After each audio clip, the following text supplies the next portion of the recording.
उस काली चिड़िया के माता पिता नहीं थे। वो अकेली ही अपने एक छोटे से घोंसले में रहती थी। सब पक्षी उसके काले रंग का बहुत मजाक उड़ाया करते थे। एक दिन वो काली चिड़िया अपना दाना लेने जाती है तो वहाँ कालू कौवा आ जाता है। अरे काली काली चिड़िया, यहाँ तुम क्या कर रही हो? मैं तो यहाँ दाना लेने आई हूँ। वो सामने मेरा घर है, चली जाओ यहाँ से। अगर तुम्हारी परछाई मेरे बच्चों पर पड़ गई तो वो भी तुम्हारी तरह काले हो जाएंगे। कौवे भैया, मैंने कौन सा अपना घेरा खुद से बनाया है? ये तो ऊपर वाले की देन है। किसी को गोरा बना दिया तो किसी को सफेद। काली काली, तू काली कलौटी चिड़िया है। कोई तुमसे दोस्ती नहीं करता, कोई तुम्हारे साथ दाना लेने नहीं चाहता, और ना ही कोई तुम्हें अपने साथ रखेगा। काली चिड़िया रोज रोज की इन बातों से बहुत तंग आ जाती है। काली चिड़िया वहाँ से उड़ जाती। वहाँ से भी चली जाती है। काली चिड़िया नदी के पास जाकर एक पेड़ के नीचे वाली डाल पर बैठ जाती है। ना जाने ये नदी मुझे अपने अंदर घुसकर अपनी जान देने देगी या नहीं, लेकिन जो भी हो मैं जिंदा नहीं रहना चाहती, मैं मर जाऊंगी। काली चिड़िया नदी में कूदने ही वाली थी कि पीछे से रानी चिड़िया काली चिड़िया को आकर आवाज देती है। काली काली चिड़िया, ऐसा मत करो, क्यों नदी में कूदकर अपनी जान दे रही हो? मैं अब और जीना नहीं चाहती, बहुत मुश्किल है मेरे लिए रोज रोज पक्षियों के ताने सुनना।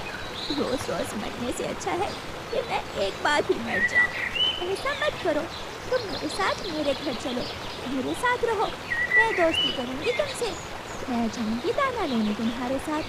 कोई कुछ भी कहे, मैं सबकी बातें सुन लूंगी। फिर वो काली चिड़िया रानी चिड़िया के साथ उसके घर चली जाती है। दूसरे दिन जब तोता और कबूतर रानो चिड़िया को दाना लेने जाने के लिए बुलाने आते हैं तो रानो चिड़िया के घर काली चिड़िया को देखकर कहते हैं, ये काली चिड़िया यहाँ क्या कर रही है? मैंने इसे दोस्ती कर ली है और आज से ये चिड़िया मेरे घर में ही रहेगी। अगर तुम इस काली चिड़िया से दोस्ती करोगी तो फिर तुम्हें हमारी दोस्ती छोड़ना होगी। रानो, आप मेरी खातिर अपने बचपन के दोस्त मत छोड़ें। मेरा क्या है, मैं तो शुरू से ही अकेली जीती आ रही हूँ, आप मुझे जाने दें। कबूतर और तोते, मुझे भी ऐसी दोस्ती की कोई ज़रूरत नहीं है जो इतनी कच्ची हो।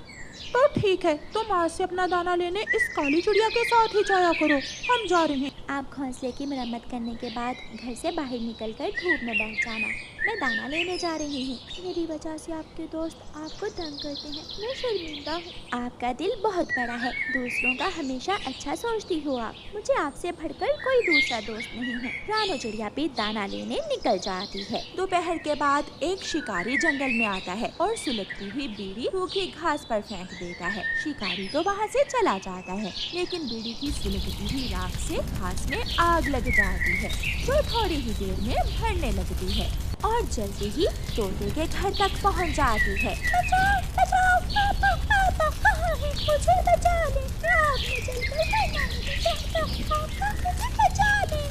ये तो हर तरफ आग ही आग है, मुझे घर से बाहर निकलना होगा। काली चिड़िया जब अपने घर से बाहर निकलती है तो हर तरफ आग ही आग थी। काली चिड़िया मदद की गुहार लगाते हुए छोटे तोते के पास जाती है और उसे घर से बाहर निकालकर नदी के पास छोड़ती है और फिर कबूतर के घर से कीकी को बाहर निकालती है। आग तो भरते भरते कौवों के घर तक भी पहुंच गई थी। शायद इस घर में भी कोई है, मुझे जाना होगा, मुझे इस पक्षी की मदद करना होगी।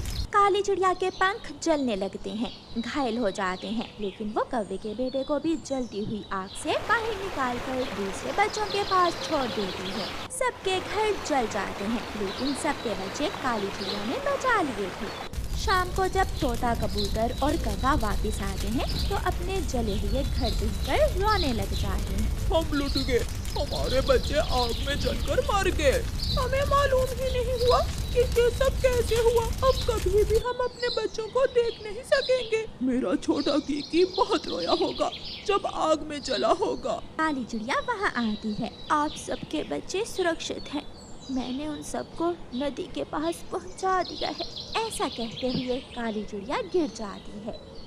वो सब नदी के पास जाकर अपने अपने बच्चों को गले से लगा लेते हैं। पापा अगर काली चिड़िया ना आती तो अब तक हमारे कितने कबाब बन गए होते। रानी पति से कहती है, मैं बहुत परेशान हूँ अपने बेटे की वजह से। मेरा बेटा अभी छोटा है और वो कौवे बहुत गुस्से वाले, मुझे डर लगता है। आप ऐसे ही डरा ना करें, कुछ नहीं होगा। कुकू के पापा, क्यों ना हम ये घर बेचकर किसी और जगह चले जाएं, जहाँ ये कौवे ना हो। क्या उन कौवों से डरते हुए हम घर बेच देंगे? मुझे बहुत डर लगता है। शाम को मम्मा और पापा चिड़िया अपने घर लौट जाते हैं। कुकू अपने घर के बाहर बैठा हुआ रो रहा था। क्या हुआ मेरे बच्चे, क्या हुआ? आप क्यों रो रहे हो? मम्मा मैं खेल रहा था कि गौरी आंटी ने आकर मेरे जोर से थप्पड़ मारा। मैंने कहा ना कि हम कहीं और चले जाते हैं। ऐसे पड़ोसियों से मुझे बहुत डर लगता है, वो बहुत जालिम है। मैं अभी पूछता हूँ गौरी से। गुस्से में पापा चिड़िया गौरी के घर जाता है। क्या बात है, क्यों दरवाजा तोड़ रहे हो? मेरे बेटे को तुमने क्यों मारा? मैंने उसे कई बार कहा है कि पेड़ से पत्ते तोड़कर ना फेंका करो, हवा से वो पत्ते मेरे घर के सामने आते हैं। तो ये कोई वजह है बच्चे को मारने की? आप प्यार से भी तो समझा सकती थी। इतने में कालू कौवा आ जाता है। क्या बात है? ये लड़ने आया है हमसे, कहता है मेरे बेटे को क्यों मारा। तुम्हारी इतनी हिम्मत कि मेरी पत्नी से लड़ो? मैं अभी देखता हूँ तुम्हें। ऐसे कहते हुए कालू कौवा पापा चिड़िया को मारने लगता है। ये देखकर मम्मा चिड़िया को भी भोजन लेकर आ जाते हैं। तो फिर मैं शाम को आ जाऊंगी पैसे और अपना सामान लेकर। नहीं चील दी, आप कल सुबह आना, क्योंकि कल हमें अपने लिए नया घर भी लेना है। फिर चील वहाँ से चली जाती है। मैंने ये घर चील को बेच दिया है। बहुत अच्छा किया। अब पता चलेगा उन कौवों को कि कैसे लड़ाई करते हैं अपने पड़ोसियों से।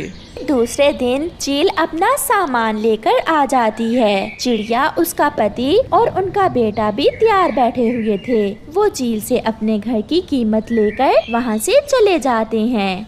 चील अपना सामान घर में रखती है। घर तो अच्छा मिल गया, अब जरा म्यूजिक सुन लेती हूँ। चील तेज आवाज में म्यूजिक लगा लेती है। चिड़ियाओं का परिवार भी दूसरे जंगल में एक घर देखकर खरीद लेता है। नया है ये घर, अच्छे से देख लो। चिड़िया, मैंने अभी पिछले महीने ही बनवाया है। ये घर तो सच में बहुत अच्छा है और नदी भी पास ही है। चिड़ियाओं का परिवार बहुत खुश था क्योंकि उनकी जान उन कौवों से छूट गई थी। कालू, ये चिड़िया को क्या हुआ है? दोपहर को ही इतनी तेज आवाज में म्यूजिक सुन रही है। डंडा कहाँ है मेरा? मैं अभी देखता हूँ। मैं भी साथ जाती हूँ तुम्हारे। क्या बात है कौवो?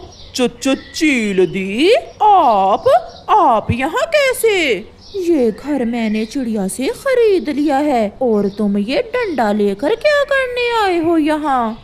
कुछ नहीं चील दी, हम पड़ोसी हैं आपके। अगर कोई काम हुआ तो बता देना।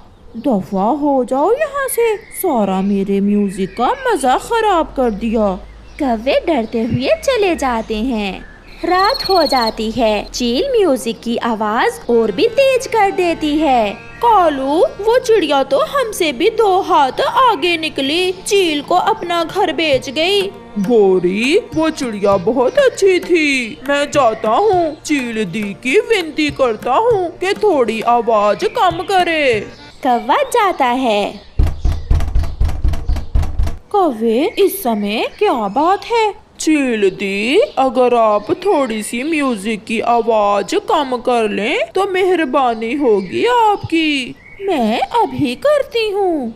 अंदर से डंडा लेकर चील आती है और कौवे की अच्छी पिटाई करती है।